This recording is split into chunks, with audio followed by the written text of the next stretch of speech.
അസ്സലാമു അലൈക്കും വറഹ്മത്തുള്ളാഹി. പ്രിയപ്പെട്ടവരെ, ദാരിദ്ര്യം എന്ന് പറയുന്നത് മഹാ അപകടകാരിയാണ്. ദാരിദ്ര്യത്തിൽ നിന്ന് രക്ഷപ്പെടാൻ വേണ്ടിയിട്ടുള്ള പൊടിക്കൈകൾ നാം പ്രയോഗിക്കണം. നമ്മുടെ വീട്ടിലും അയൽവക്കത്തെ വീടുകളിലും ദാരിദ്ര്യമില്ലാതിരിക്കാനുള്ള പ്രവർത്തനങ്ങൾ നമ്മുടെ ഭാഗത്തിൽ നിന്നുണ്ടാവണം.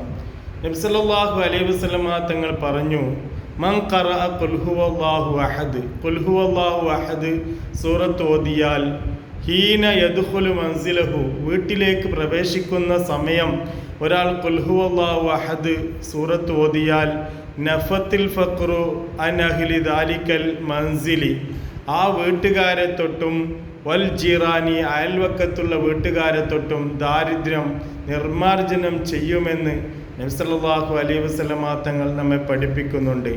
ദാരിദ്ര്യമെന്നുള്ള മഹാവിപത്തിൽ നിന്ന് രക്ഷപ്പെടാൻ നാമൊക്കെ ഖുൽ ഹുവല്ലാഹു അഹദ് സൂറത്ത് നമ്മുടെ വീടുകളിൽ പ്രവേശിക്കുന്ന സമയത്ത് ഓതണമെന്ന് പ്രത്യേകം ഉണർത്തുന്നു. അസ്സലാമു അലൈക്കും വറഹ്മത്തുള്ളാഹി.